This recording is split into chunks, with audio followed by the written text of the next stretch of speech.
Quando pensamos em eventos, vem logo aquela multidão de gente na nossa cabeça, né? E aí vem qual estrutura deve ser montada, posicionamento do bar, das mesas, música, banheiro. Mas você já parou para pensar no impacto que um evento pode causar no ambiente?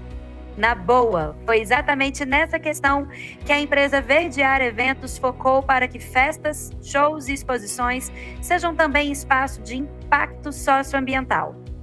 E é com o André Comaru e a Rebeca Vermont, os fundadores da Verdear, que vão contar melhor como que tudo isso é possível. Primeiro, obrigada, gente, por estarem aqui comigo, por terem aceitado esse convite. E quero já saber de cara aí como é que começou essa história da Verdear. Olá, Silvia, muito obrigada pelo convite. É um grande prazer a gente falar nessa casa, né? Para muita gente poder inspirar e contar um pouco como é que a gente começou nessa jornada. A Verdear Eventos nasceu de uma necessidade latente, né, da observação do grande impacto que os eventos geravam e da grande oportunidade de fomentar a educação e mudança cultural nesses espaços. Nós temos uma unidade matriz chamada IB, Soluções Sustentáveis, é a mãe que deu vida a Verdear. Nós atuamos na IB com soluções na área de resíduos para negócios e cidades, e os eventos começaram a buscar também por soluções de sustentabilidade.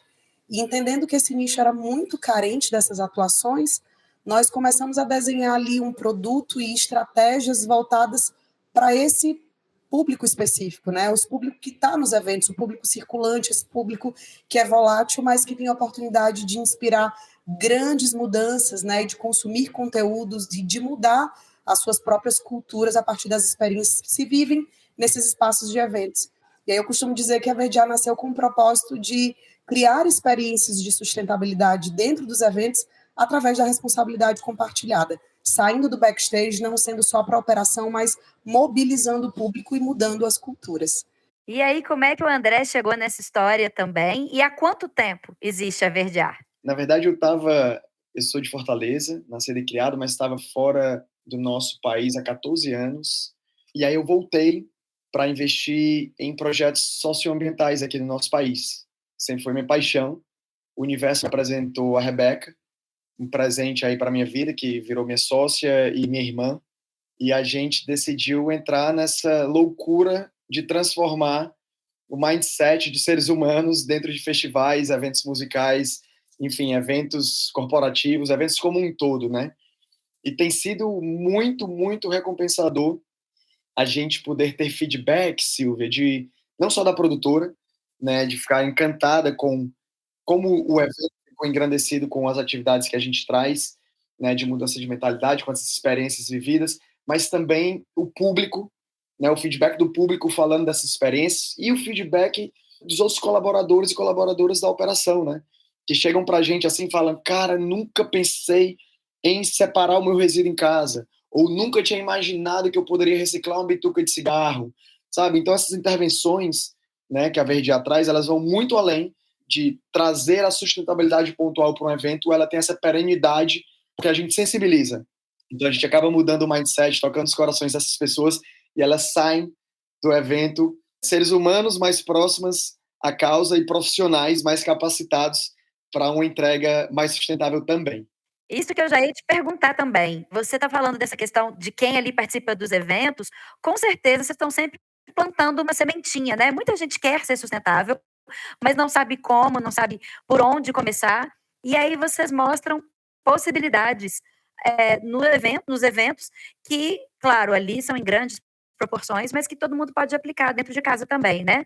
Dá alguns exemplos, gente. O que vocês têm feito aí nos eventos que pode ser replicado aí no dia a dia, dentro das casas de cada um? Então, Silvia, a gente acredita muito no despertar através das experiências, né? E para nós faz todo sentido fazer esse trabalho na cadeia de suprimentos, em todos os envolvidos desse evento, para que a gente consiga internalizar esse pilar de sustentabilidade, para que ele faça muito sentido para além dessa atuação, seja das pessoas que estão operando, seja do próprio público que está vivenciando aquilo. Então a gente atua, a base, né, a nossa base, ela envolve principalmente a parte de sensibilização e educação. Quantas pessoas ali presentes no evento, seja para curtir, seja para operar, nunca ouviram falar absolutamente sobre a importância de separar os seus resíduos, sobre o impacto da sua pegada de carbono, sobre como elas podem fazer consumo mais consciente. A gente consegue linkar todos esses temas através de um monte de informações que sensibilizam e mostram para esse indivíduo que ele é muito maior do que aquele momento de felicidade, que aquele momento de felicidade pode ser um momento transformador para além daquela alegria, né? E isso é muito envolvente. Eu costumo dizer que isso é a parte que paga o nosso trabalho, né? Essa satisfação de poder ter essas mentes transformadas através de múltiplas iniciativas. Seja quando um evento retira completamente os copos plásticos descartáveis e usa um copo reutilizável, dando adeus àquele insumo que é muito poluente, seja quando a gente separa os resíduos, mostra para o público que é possível transformar tudo em composto orgânico, as sobras de alimento, fazer a retirada de itens plásticos, trazer cooperativas de catadores para atuar e mostrar o protagonismo deles dentro dessa operação, além de toda a parte de comunicação e intervenções artísticas. São múltiplas as atividades que a gente pode envolver sustentabilidade dentro de um evento. Eu quero exemplificar, por exemplo, para complementar, em determinados eventos onde a gente tem a possibilidade, a gente trabalha muito a parte lúdica, né? A gente realmente acredita que a parte lúdica, artística, a cor, o movimento, ela traz um engajamento muito importante para a sensibilização e para a mudança, né, de mentalidade. Então, a gente trabalha com artistas, né, locais, a gente tenta procurar sempre artistas da própria comunidade.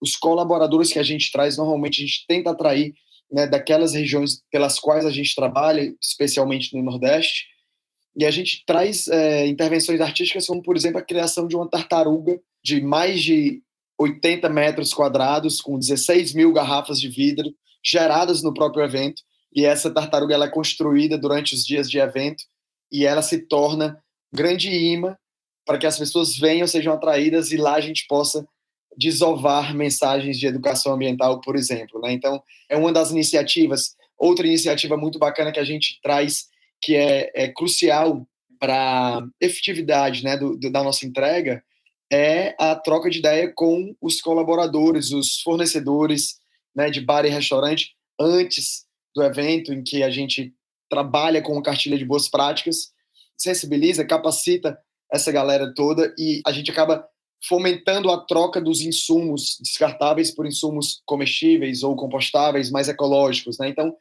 vai daí para mais uma série de coisas onde a gente fecha um ciclo, né, de ponta a ponta dessas iniciativas de sustentabilidade. Você falou, André, que você morou fora, né, durante alguns anos aí. Eu não sei se você já estava envolvido com essas questões também, mas na hora que você falou isso, me lembrou uma amiga minha, ela foi recentemente para a Polônia. E ela chegou num evento e ela filmou esse evento para mim, porque eu estou sempre ligada nessas questões de sustentabilidade, de impacto que cada um pode causar. E falou: olha, essa feirinha, era uma feirinha de rua, como a gente vê em todos os lugares, né? Que na hora que você entra, você ganha um pratinho, que é compostável. Mas é nesse pratinho que você vai colocar todos os alimentos daquela feirinha. Então, eu quero experimentar aquela comida daquela barraquinha. As pessoas ali daquela barraquinha vão colocar esse alimento no seu pratinho. E aí depois você come. Ah, agora eu vou ali, quero pegar um pastel. Ah, agora eu quero experimentar o churrasquinho. Tudo no mesmo pratinho. E aí no final, você devolve aquele pratinho para o evento, ou você leva ele para casa. Ela pagou ali, acho que, vamos dizer, 10 euros no pratinho. Ou no final ela devolvia e ela tinha os 10 euros de volta, ou ela levava para casa, que era o preço ali daquele recipiente. Eu achei super legal, achei prático. Falei, caramba, que ideia boa para se fazer. O que você viu lá fora, André, que te inspirou a aplicar isso aqui? Ou não, essa chavinha sua acendeu só quando você esteve de volta? E é impressão minha ou não, mas lá fora as coisas já estão, assim, bem mais adiantadas do que aqui no Brasil. De trás para frente, Silvia, infelizmente, a gente está bem atrasado aqui no Brasil. É uma realidade, tem muita iniciativa, tem muita gente bacana na linha de frente, trazendo iniciativas, pesquisando, fazendo acontecer, mas a gente precisa de muito crescimento ainda e muita mudança para entregar o que um país como o Brasil, com a produção de resíduos que a gente tem, né, e a população que a gente tem, a quantidade de eventos que a gente tem, né, a gente precisa realmente de uma mudança muito mais radical e mais rápida, nesse setor especialmente. Mas lá fora, foram os primeiros gatilhos para mim, né? Lá fora, eu mudei para a Austrália em 2009, e quando eu mudei para a Austrália, lá eu cheguei na primeira casa e lá eu já tinha um coletor de orgânico, um coletor de reciclável, de rejeito. A prefeitura passava para pegar cada um em algum dia. Se você quisesse visitar o pátio de compostagem, você era muito bem-vindo, você poderia entender os processos, você sabia exatamente o que estava acontecendo com os seus resíduos. Aquilo foi incrível, foi um despertar muito bacana, porque ali eu tinha saído de Fortaleza em 2006, onde não existia coleta seletiva, tinha ido para São Paulo, fiquei de 2006 a 2009 em São Paulo, onde também não havia fomento algum, né, de coleta seletiva, e coleta seletiva, quando eu coloco isso, é porque é o básico, né, de um trabalho de sustentabilidade dentro de uma cidade. E quando eu cheguei na Austrália, de repente, a gente já tinha a separação até do orgânico, que até hoje é um mito aqui no Brasil, né? É acessível, mas ainda não é tão conhecido e disseminado como deveria. Então, os primeiros gatilhos positivos foram esses, mas olha, ter chegado aqui e conhecer pessoas como a Rebeca, entre outras mentes do mundo da sustentabilidade no Brasil, foi incrível, foi uma surpresa maravilhosa, porque eu aprendi e continuo aprendendo muito. E é um mercado, eu até brinco com os meus amigos médicos, cara, é igual medicina, galera, a gente nunca para de estudar, né? A gente está sempre pesquisando, inovando, testando, e então, no literal sentido da palavra, em todos os sentidos, é muito orgânico o setor. Mas a gente está começando a ver o Brasil, de uma forma ou de outra, né, Silvia? O próprio planeta, com todas as questões ESG, com a ONU batendo bastante nisso, com a mudança climática aí, isso não é mais brincadeira, não é ficção, nunca foi, mas agora a gente está precisando realmente acordar, e eu acho que esse wake-up está acontecendo. Fazendo um complemento aqui sobre o que a Silvia perguntou, essa questão da responsabilidade compartilhada está muito relacionada ao consumo, né, Silvia? Não só ao gatilho do descarte. Mas o exemplo que você deu desses utensílios reutilizáveis, a gente consegue praticar aqui nos eventos na VDA a partir da substituição dos copos plásticos descartáveis, que, no geral, cada indivíduo consumiria uma média de 5, no mínimo, por evento, e a gente consegue fazer a retirada, a extinção completa desses copos, trazendo um modelo que é europeu, de calcionamento de copos reutilizáveis. Então, a festa, ela produz um copo todo personalizado, bem lindo, para chamar a atenção das pessoas, e aí ela vai reter dentro do seu bar todos os resíduos de bebida ali, para que a gente não deixe ele circulando na mão das pessoas e não gere os descartes incorretos. Para que você leve esse copo para beber, você precisa deixar um valor de calção, consumir ele, e no final do evento você pode levar ele como um souvenir ou devolver para a produtora reutilizar em novos eventos. Isso é uma atuação direta de economia circular simbólica, e assim a gente consegue ter um controle mais efetivo e reduzir em 80% o lixo circulante desse evento, que é composto muitas vezes por itens descartáveis que nem mesmo conseguem ser reciclados. Então, esse tipo de mecanismo, como que você viu na feira, é possível a gente implementar em qualquer lugar, em qualquer evento, em qualquer instância ou tamanho. Basta ter boa vontade da produtora e ser disruptivo e querer realmente atuar e mudar a cabeça das pessoas. Eu acho que isso já está acontecendo, né, Rebeca? Eu confesso que esse ano é que eu comecei a ver isso, pelo menos em alguns eventos aqui de Belo Horizonte. Eu já tinha visto no Rio, em um show que eu fui, mas aqui em BH, eu acho que esse ano eu já devo ter participado aí de uns 3 shows que tinha essa possibilidade da gente comprar o copo. E aí é engraçado que tem, assim, os amigos ali em volta que eles falam: ah, não, mas o copo é R$ 5 ou R$ 10. Com esse dinheiro eu compro mais uma cervejinha. E aí eu falo, gente, mas olha o copo que vocês estão usando. Não é a questão do valor, né, do preço, que é irrisório, né, se a gente parar para pensar quando a gente vai num evento. Mas olha o impacto que você está causando comprando um copo e utilizando ele durante todo o evento, né? Vou dar um exemplo bobo, mas eu fui, por exemplo, no show de despedida do Skank que teve aqui. Pô, eu achei o máximo eu levar para casa um copo ali, ó, escrito show de despedida, tá a carinha deles ali. E eu falei, poxa, eu vou ficar com esse copo aqui, como você falou, né? Como uma lembrança daquele momento. Eu não vou ver mais um show do Skank de novo, mas, claro, também super ligada nessa questão do impacto, né? Que eu causei comprando aquele único copo ali, né? E lembrando que muitas vezes o consumidor pode devolver isso e recuperar integralmente o seu valor, né? Isso é uma atividade de educação e responsabilização, para entender que não é sobre explorar ou querer vender um produto, é sobre reduzir danos que são imensuráveis para a natureza e para a própria humanidade, né? Se a gente for entrar aqui nas questões de plástico, tem um monte de coisa para contar sobre o nosso consumo desenfreado e como ele afeta a nossa saúde. Mas, assim, muitas pessoas que vão a eventos, a festas, a shows, muitas vezes tem que usar obrigatoriamente aquelas pulseirinhas para poder acumular a quantidade de bebidas, produtos e no fim pagar a sua conta. E nesse mesmo formato a gente precisa fazer um pagamento calção por isso. E as pessoas não vão atrás de receber o cartão de volta ou de recuperar o seu valor e nem mesmo questionam isso.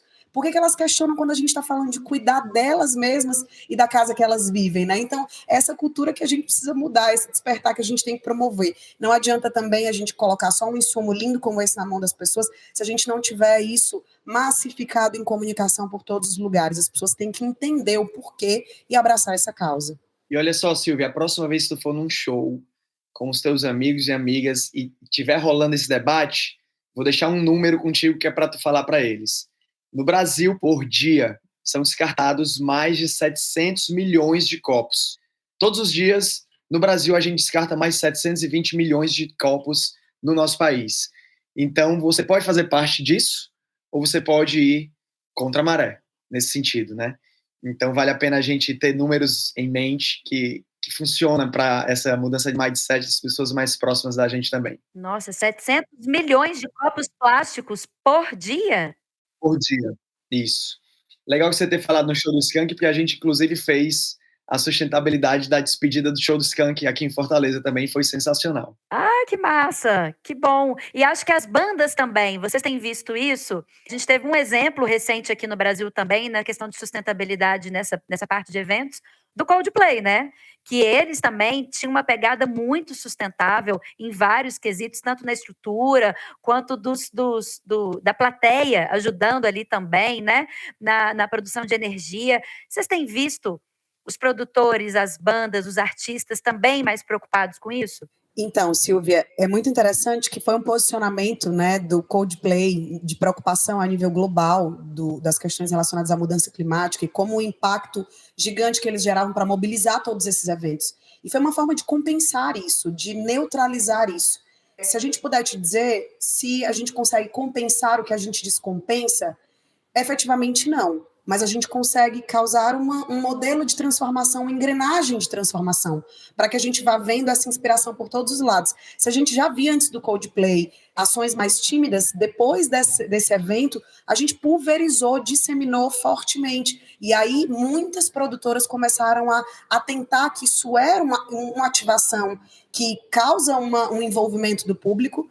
Isso é uma ativação que sensibiliza os próprios patrocinadores, isso é uma ativação que perpetua suas próprias marcas, porque na nossa adaptação para as mudanças climáticas, como é que a gente vai sobreviver e ter eventos maravilhosos e fazer o nosso público curtir, ter experiências incríveis, se a gente não estiver pensando também em como proporcionar experiências que sejam mais cuidadosas com as pessoas e com o planeta. Então, foi um movimento crescente. A Verde já está nesse mercado atuando com eventos há um pouco mais de quase 5 anos. A gente começou fazendo pequenas feiras locais, fizemos a virada sustentável que acontece em São Paulo, aconteceu em Fortaleza, tem vários lugares do Brasil. Depois a gente começou a atuar em shows e a gente vê que é uma crescente que vem também pelas produtoras, mas também já vem pelos patrocinadores, né? Eles querem levar isso, eles querem conectar as suas marcas a esse tipo de iniciativa. Isso é muito legal. Eu estava vendo algumas ações que vocês fazem, né? A gente pode citar algumas aqui que tem o espaço de triagem, que vocês deixam ali bem à mostra para o pessoal ver de fato o impacto que causa ali, né, aquele lixo, para onde que ele vai, né? Tem a compostagem, o coletor especial das bitucas de cigarro, coletor de óleo de cozinha também. Como é que vocês fazem para encontrar as empresas? Porque algumas são fáceis de dar o destino correto para esses resíduos, outras nem tanto, né?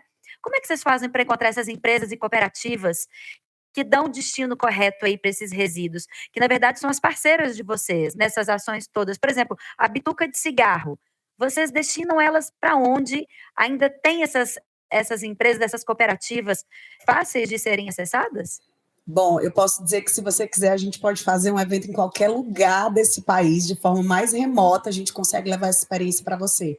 Como bons curiosos, eu e o André, a gente se coloca nas situações mais difíceis que você possa imaginar. E, por exemplo, em pequenos municípios em áreas costeiras, que são paraísos belíssimos, que abrigam grandes eventos e geram grande impacto, muitas vezes a gente não encontra uma cooperativa de catadores formalizada. E a gente vai buscar essas pessoas dentro do lixão, e a gente profissionaliza elas, capacita elas, equipa elas, paga pelo serviço e traz elas para o front. Já nessa outra parte geral de fornecimento de insumos. Falando de compostagem, nós temos a nossa própria operação de compostagem, então a gente consegue levar a compostagem até o evento, ou a operação do evento para a nossa usina de compostagem aqui em Fortaleza. E dentro dessas outras experiências, como a de bituca de cigarro, nós representamos algumas soluções, assim como a gente representa a solução do copo, nós representamos uma solução da bituca de cigarro, da primeira usina de reciclagem e descontaminação de bitucas de cigarro, que fica em Votorantim, em São Paulo. A marca Poiato Recicla é uma tecnologia inovadora desenvolvida pela UNB num processo 100% circular, onde até o resíduo do efluente é reaproveitado no processo produtivo. E essas bitucas de cigarro, que é importante a gente dizer para os ouvintes, o resíduo de cigarro é o resíduo mais encontrado nas ruas, praias e calçadas do mundo inteiro, porque culturalmente os fumantes têm hábito de descartar a sua bituquinha ali na primeira cartada no chão, e isso vai parar nas bocas de lobo, deságua nos rios diretamente no oceano, consequentemente nas praias e em todos os outros lugares. Quando a gente propõe educar as pessoas, essas bitucas podem ser transformadas em massa celulósica, viram um papel artesanal e podem virar renda para diversas instituições beneficentes. E a gente tem muito orgulho de poder representar essa solução que complementa, né, e fecha o ciclo de todas as nossas entregas. E aí a gente pode falar de diversas outras, né? A gente não pode deixar de comentar que se as mudanças climáticas são um desafio, como é que a gente faz para reduzir essa pegada de carbono, neutralizar as questões que afetam o clima, né? Principalmente o consumo de energia, o consumo de combustíveis fósseis. Então a gente se preocupa também em fazer o cálculo dessa pegada de carbono, a neutralização desse processo através de manutenção de floresta em pé e um monte de outras ativações. Como você comentou, acho que eu posso deixar até o André falar disso em seguida. Esse espaço com as cooperativas, Silvia, eu acho que foi uma das nossas maiores entregas, uma grande entrega de inovação. Nós tivemos alguns prêmios como empresa que promove eventos lixo zero no Brasil, e a gente certificou já várias empresas, e uma das nossas maiores entregas, e que é inspiração já para muitos produtores da área, é essa central de resíduos, porque as pessoas costumavam marginalizar o catador, a ver ele ali atrás, o catador de lixo, quem ele é.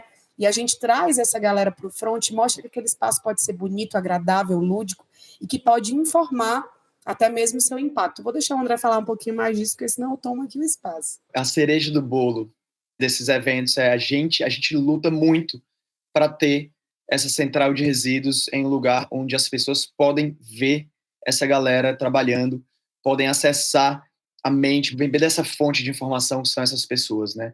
Eu e a Rebeca, a gente aprende muito com catadores e catadoras, né? Essas pessoas estão na linha de frente.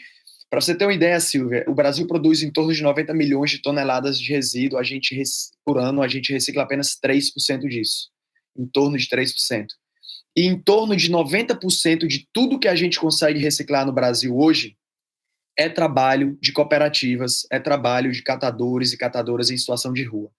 Né? Muitas vezes, como a Rebeca falou, marginalizados e marginalizadas, sem apoio da sociedade, sem apoio do poder público, sem estrutura, trabalhando ali na raça, completamente apaixonados pelo que fazem, mas ao mesmo tempo invisíveis. Então, por exemplo, o nosso último festival que a gente fez agora foi um festival de música aqui chamado Zeppelin, muito bacana, com um line-up sensacional, Gilberto Gil, Baiana System, foi assim maravilhoso, Ney Matogrosso, foi incrível. E, cara, a gente conseguiu colocar uma central de resíduos ali na entrada mesmo ali para o evento. Na nossa central, não tinha central de triagem na nossa, como é que a gente chama? Fachada. Tinha uma frase simples que representava o que eles estavam fazendo. E a frase era a seguinte: aqui tem amor, porque é o que eles fazem. Eles fazem com muito amor, com muita entrega. Na sua maioria, mulheres, né? São pessoas de comunidade. E a gente faz isso com um orgulho imenso, com um coração muito cheio de alegria. E vale frisar que a Verdear, Silvia, a gente absolutamente não se beneficia comercialmente da venda desses produtos.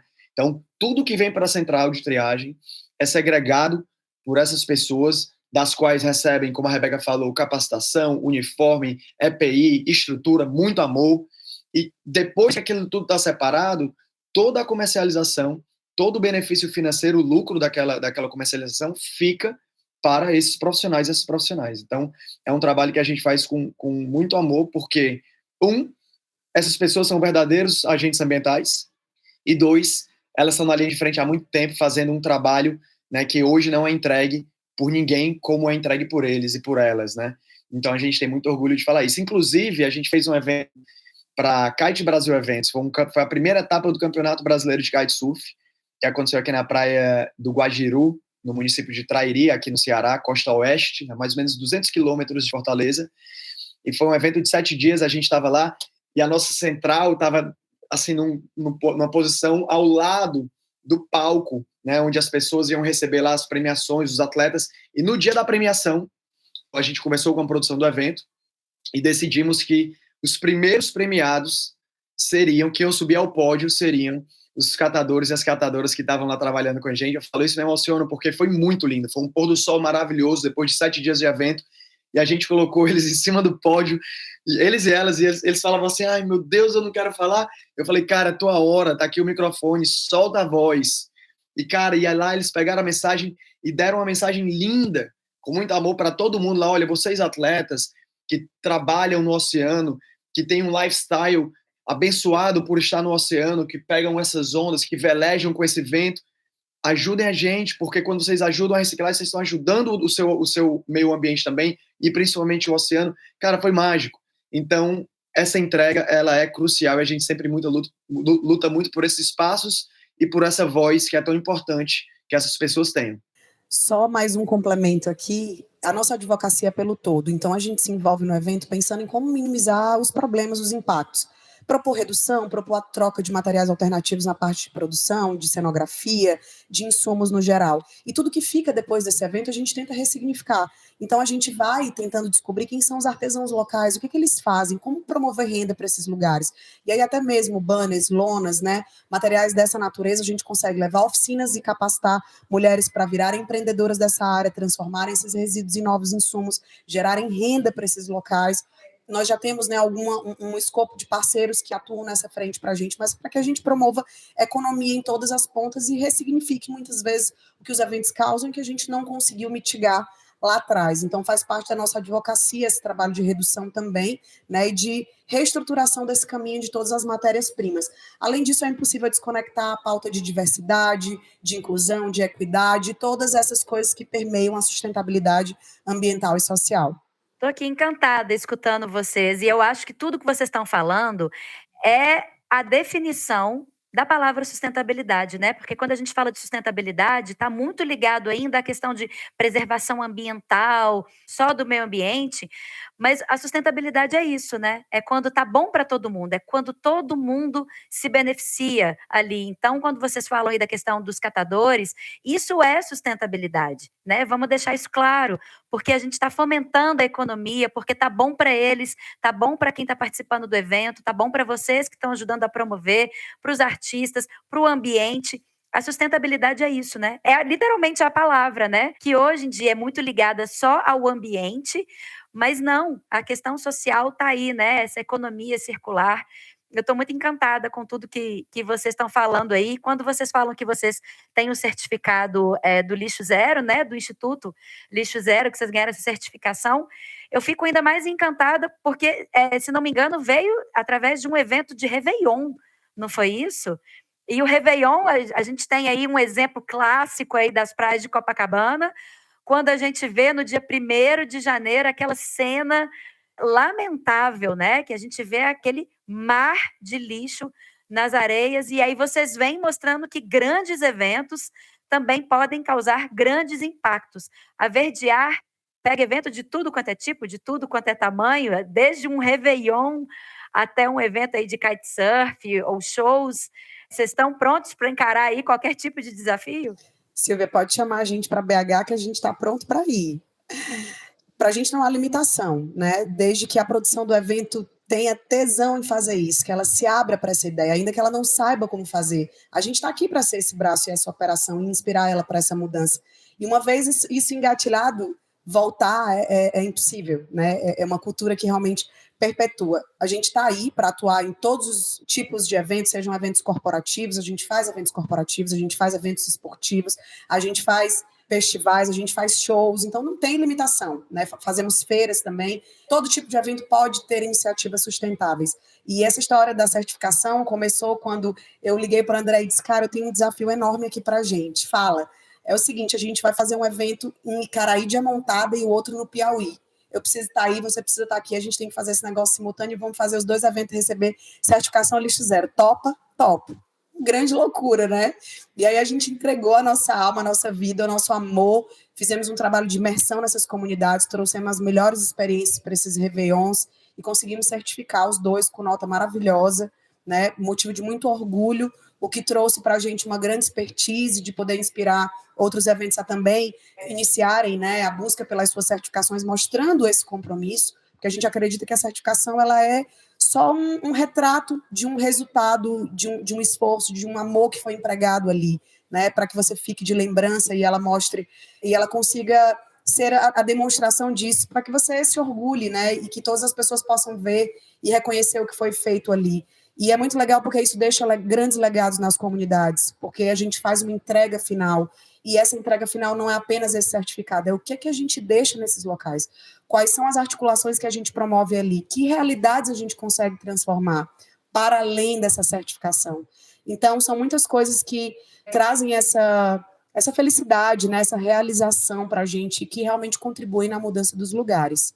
A certificação é um modelo, mas eu acho que o André pode ter aqui outras histórias para poder contar de legados que a gente deixou nos eventos, né, André? Vale a pena a gente lembrar, né, Rebeca, que na verdade não foram 2 eventos.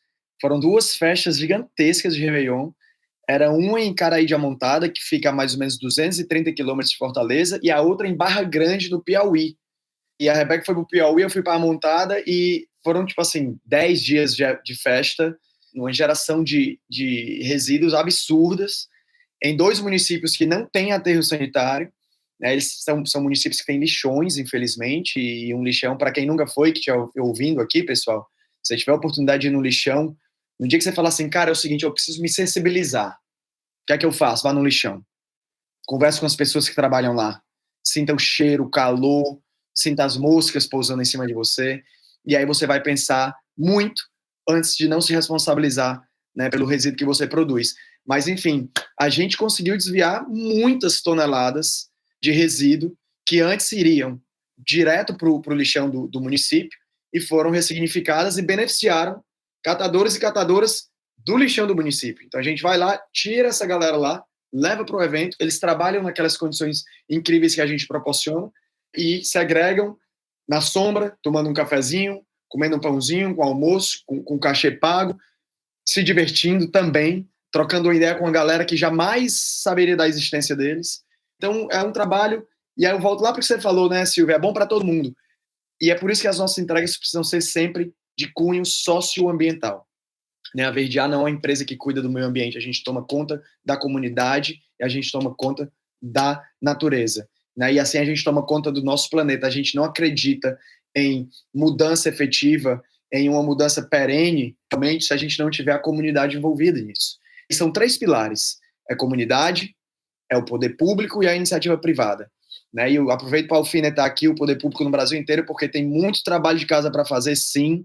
A gente tem muito o que cobrar, a gente aplaude quando as coisas bem feitas são entregues, mas o Brasil ele realmente está muito atrasado, não só na construção de políticas de lei pública, federal, estadual e municipal, que entreguem incentivos para que a gente possa ter cidades, comunidades, enfim, um país mais sustentável, mas também no incentivo para quem já está na linha de frente fazendo isso acontecer. Sejam iniciativas privadas como nós, da Verdear, ou ONGs, né? A gente também tem uma ONG chamada Nossa Iracema, que também faz uma entrega muito linda de educação através da arte reciclada, através de limpeza de praia, através de educação ambiental dentro de escolas, né? Então tem um trabalho muito bacana a ser feito, e com esses 3 pilares juntos, essa mudança ela pode ser muito mais forte, rápida e perene, né? Com certeza. Esses 3 pilares são fundamentais e a participação. Não é a gente só jogar, né, só para o poder público. Sabe que eu vi uma pesquisa que recentemente falava da mudança de mentalidade. Antes as pessoas, em 2015, se não me engano, as pessoas achavam que o poder público tinha 70% de responsabilidade na resolução de algumas causas sociais. E hoje as pessoas já estão entendendo, acho que eles já entendem que 40% é do poder público, mas que eles também são responsáveis. E aí a gente entra com as empresas, com os eventos, né, e com a comunidade, compartilhando essa responsabilidade para todos nós, né? Sei que vocês têm zilhões de ações que podem ser feitas em cada evento, mas quais seriam as 3 dicas básicas aí, ó, que vocês dariam para um evento começar a ser um pouquinho mais sustentável. Eu vou dar um exemplo bobo aqui. Eu voltei recentemente de Manaus, tive uma super experiência pela Amazônia, tanto no Pará quanto no Amazonas, e lá em Manaus eu fui num evento que eu estava tomando uma água e eu não encontrei uma lixeira para jogar a minha garrafinha de água fora. E aí eu perguntei lá no bar, falei, gente, aonde que eu posso jogar? Vocês têm lixo aí? Onde que eu posso jogar? E aí ela falou para mim, joga ali no jardim que depois a gente passa recolhendo. E aí eu falei com ela, eu falei, olha, lixeira é o básico, né, gente? Eu não acreditei que eu estava num evento que ainda não tinha uma lixeira para a gente recolher esse lixo aí. Então, eu acho que lixeira, eu achava que era óbvio ser dito, mas cada vez mais eu descubro que o óbvio precisa ser dito, né? Quais seriam as 3 dicas básicas aí para um evento começar a pensar em sustentabilidade? Silvia, e isso é bem louco, né? Porque assim, e tem um conceito que vem do conceito lixo zero, né? E tanto eu como a Rebeca somos representantes, a gente carrega muito essa bandeira e eu acho que essa é uma oportunidade muito bacana para trazer uma informação legal sobre isso. Vocês não estão me vendo, só estão me ouvindo, mas imagina que eu tenho os meus 2 punhos fechados e minhas mãos estão coladas. E aí, bato no meio e quebro elas. De um lado eu tenho o resíduo, e aí eu vou levantar o meu dedo indicador, o resíduo orgânico e o resíduo reciclável seco, plástico, metal, alumínio, por aí vai. Do outro lado eu tenho o rejeito. O rejeito é aquilo que a gente não consegue ressignificar de forma alguma e aquilo ali tem que ir para o aterro, enfim.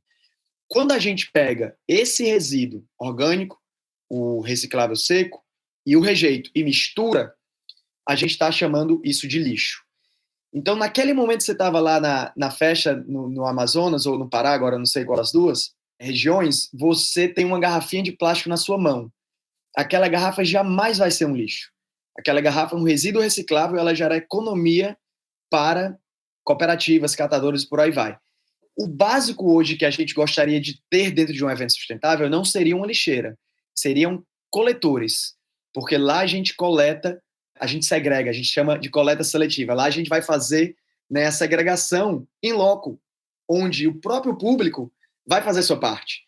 Então lá, se você tem uma lixeira, você joga a garrafa PET na lixeira, você joga o resto da comida na lixeira, você joga a latinha na lixeira, você assola o nariz e joga na lixeira, a bituca de cigarro vai... ali é uma lixeira. Mas se você tem a coleta seletiva, você joga PET no reciclável, você joga o restinho do seu sanduíche que você não quis acabar de comer no compostável, você joga a bituca de cigarro no coletor de bitucas, e aquilo que não dá, o resíduo do banheiro, o rejeito, você coloca naquele coletor para o rejeito. Então, a minha primeira dica para um evento ser sustentável é coleta seletiva. Não existe lixo, existe rejeito e existe resíduo. O lixo é a mistura. Se você quer ser sustentável dentro de casa, por exemplo, não faça mistura, né? Segregue, adote um catador, adote uma cooperativa, traga a iniciativa para o seu condomínio. Se você está em uma casa, converse com um catador quando passa do seu lado, pegue o número dessa pessoa, converse com ele, dê um bom dia, entregue, doe o seu resíduo. Mas para o evento, coleta seletiva é a minha dica. Manda aí, Rebeca, a tua dica. Eu tenho muitas bandeiras. Não, tô brincando. Assim, quando a gente vê, são múltiplas possibilidades, mas como é que eu consigo atuar basicamente? O André comentou muito bem, se visualmente e financeiramente um dos maiores impactos, né, e ambientalmente tá na parte de resíduos, a gente tem que se preocupar aí diretamente. É impossível dissociar isso. Eu acho que uma outra ferramenta muito positiva é a troca dos copos, sabe? Os copos, como eu comentei aqui anteriormente, eles reduzem 80% o volume de lixo circulante. Quando eu falo lixo circulante, é que ainda que essa festa não tenha coleta seletiva, a gente vai ter um aproveitamento muito maior dos materiais recicláveis ali, quando a gente reduziu aquele plástico, que não consegue nem ser reaproveitado. Né? Esses plásticos descartáveis, copos, talheres, pratinhos, eles têm uma baixíssima qualidade de matéria-prima e nem a indústria recicladora consegue reaproveitar. Então, eu acho que o copo é uma grande promoção de despertar. Se você vai num evento que você vê um copo e você vê que acontece uma separação de resíduos, ali de cara você já consegue perceber que existe uma preocupação, e que eu acho que a preocupação começa por aí. Foi mais ou menos por esse caminho que a gente começou a atuar lá atrás. Uma outra coisa que eu acredito que nos dias de hoje é impossível a gente dissociar, além das questões sociais, de inclusão, né, de fomentar outros temas importantes, e trazem à tona aí esse olhar da sociedade, eu acho que não tem como falar disso em mudanças climáticas, não tem como a gente não mensurar o nosso impacto. Então, entender qual é a pegada de carbono desse evento, qual é a emissão de poluição daquele evento, para conseguir visualizar o montante desse problema. Porque se o desafio da humanidade maior dos últimos tempos é a descarbonização, é olhar para esse resultado e dizer, putz, eu estou fazendo uma coisa muito ruim. Como é que eu faço para reduzir isso aqui? E aí sentar com a produtora, com o consultor, com a empresa e dizer, cara, como é que eu faço para reduzir esse problema? Como é que a gente pode neutralizar essa atividade? Como é que eu posso deixar de usar essa quantidade de geradores movido a diesel? Como é que eu posso não precisar de uma área climatizada, menos áreas climatizadas, mais áreas naturais? Enfim, isso para todos os tipos de evento. Então, eu acho que é um desafio ainda a parte do investimento em cálculo de pegada de carbono. Ainda é um mito para muitos, mas eu acredito que vai se tornar uma constante, assim como a gente pensar sobre os nossos resíduos, vai ser a gente pensar sobre a nossa geração de gases de efeito estufa, porque a gente não vê, mas eles também são resíduo, um resíduo que fica na água e um resíduo que fica no ar.